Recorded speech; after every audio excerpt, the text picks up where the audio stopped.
સાથે like share and comment. આજે હું બનાવી રહી છું બાળકોના ફેવરેટ ચીઝ પોટેટો બોલ્સ, જેના માટે આ રીતે મોટી સાઇઝના બટાકા લેવાના છે. મોટી સાઇઝના હશે તો એનાથી બોલ્સ સારા બનશે આપણા.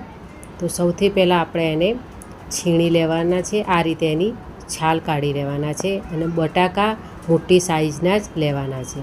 આ રીતે છોલીને તરત જ એને આપણે પાણીમાં નાખી દઈશું, જેથી તે કાળા ના પડી જાય.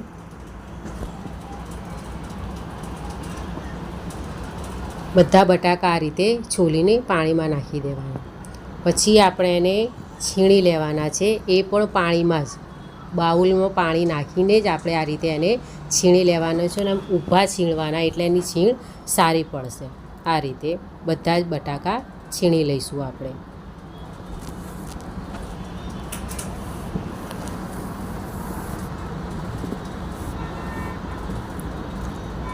બધી જ છીણ તૈયાર થઈ ગઈ છે. પછી આવી રીતે દબાવીને બધું જ પાણી એનું નીકાળી લેવાનું છે. બિલકુલ પાણી છીણમાં રહેવું જોઈએ નહીં.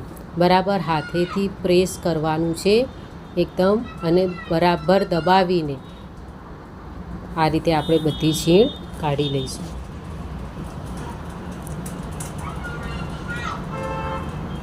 બિલકુલ પાણી રહેવું ના જોઈએ. આ રીતે એનો સ્ટાર્ચ બી નીકળી જશે અને એનું પાણી પણ નીકળી જશે બધું જ. એકદમ આ રીતે પૂરા બટાકાની છીણ આપણે તૈયાર કરવાની છે. હવે એની અંદર આપણે 1 ચમચી મીઠું નાખી દઈશું, જેથી એની અંદરનું જે વધારાનું પાણી હશે તે નીકળી જશે.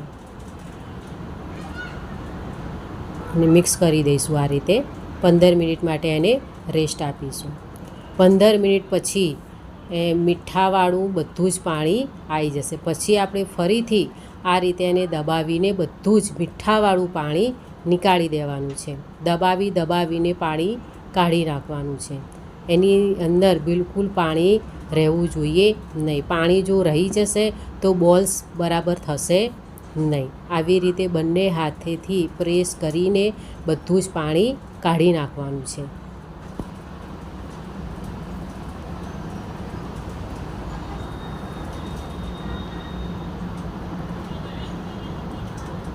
સહેજ પણ પાણી રહેવું જોઈએ નહીં અંદર.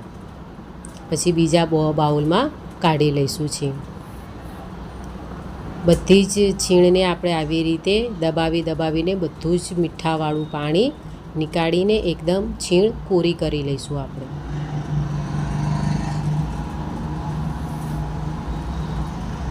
સહેજ પણ પાણીવાળું રહેવું જોઈએ નહીં. હવે છીણ લઈ લીધી છે પાણીમાંથી નીકાળીને. હવે એની અંદર હું 2 ચમચી કોર્નફ્લોર નાખીશ. કોર્નફ્લોર ના હોય તો તમે મેદો પણ નાખી શકો છો. 1 ચમચી મેં ઓરેગાનો નાખ્યું છે અને 1 ચમચી ચીલી ફ્લેક્સ નાખીશ. ચીલી ફ્લેક્સ તમે તમારી ટેસ્ટ પ્રમાણે નાખી શકો છો. બાળકો નાનાનો માટે બનાવતા હોય તો તમે નહીં નાખો તો પણ ચાલશે. અને થોડું મીઠું નાખીશું. મીઠું પણ ટેસ્ટ અનુસાર નાખીશું. પછી આ બધું આપણે મિક્સ કરી લેવાનું છે. કોર્નફ્લોર, મીઠું, ચીલી ફ્લેક્સ અને ઓરેગાનો આ બધું જ નાખ્યું છે છીણમાં, અને હવે આપણે એને મિક્સ કરી લઈશું.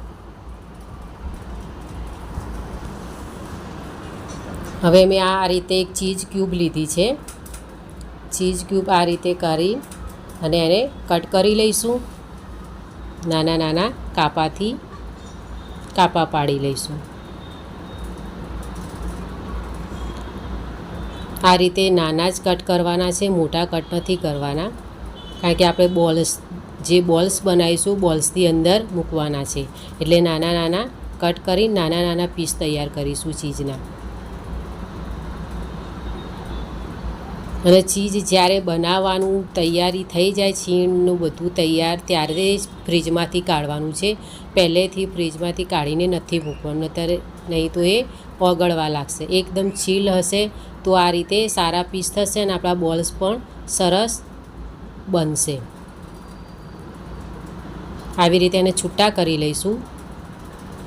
હવે આપણે જે મિશ્રણ બનાવ્યું હતું બટાકાનું એ મિશ્રણ હાથમાં લઈ આવી રીતે ગોળ કરીને અંદર આપણે ચીઝ મૂકવાનું છે આ રીતે. હવે એક ચીઝનો પીસ અંદર મૂકીશું અને પછી આવી રીતે બોલ્સ તૈયાર કરી દઈશું.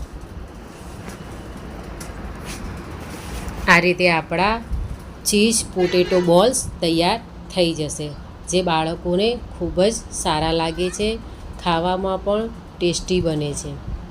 આવી રીતે બધા જ બોલ્સ આપણે તૈયાર કરી દેવાના છે. મિશ્રણ આ રીતે લેવાનું છે, વચ્ચે આ રીતે હાથેથી પ્રેસ કરવાનું છે અને અંદર એક પીસ ચીઝનો મૂકીને પછી ફરીથી એના બોલ્સ વાળી લેવાના છે. આ રીતે હલકા હાથેથી જ એને પ્રેસ કરવાનું છે, બહુ હાથેથી દબાવવાનું નથી. આ જ રીતે આપણે બધા જ બોલ્સ તૈયાર કરી દઈશું. આ રીતે બધા જ બોલ્સ તૈયાર થઈ ગયા છે. હવે તેલ મૂકીશું, એ હળવું જ ગરમ હોવું જોઈએ. એકદમ ગરમ તેલમાં આપણે એને તળવાના નથી. હલકા ગરમ તેલમાં જ ધીમા તાપે આપણે એને તળી લઈશું. બધા જ બોલ્સ ધીમે ધીમે આ રીતે તેલમાં નાખી દઈશું અને એને એકદમ જારાથી ફેરવવાના નથી. ધીમે એમે તેલમાં જ 2 મિનિટ રાખીને પછી જ આપણે એને જારાથી હલાવીશું. એકદમ જારો ફેરવવાનો નથી. હવે આ રીતે 2 મિનિટ થઈ ગયા પછી આપણે જારાથી એને ફેરવીશું. ઉપર નીચે આ રીતે ફેરવતા જઈ ગોલ્ડન બ્રાઉન કલરના આપણે બોલ્સ તૈયાર કરી લઈશું. હવે આપણા બોલ્સનો સારો એવો ગોલ્ડન બ્રાઉન કલર આવી ગયો છે. હવે આપણે એને બહાર કાઢી લઈશું. પેપર નેપકિન મૂકીને બોલ્સ કાઢી લઈશું, એટલે આપણું વધારાનું જે તેલ હોય બધું શોષાઈ જાય.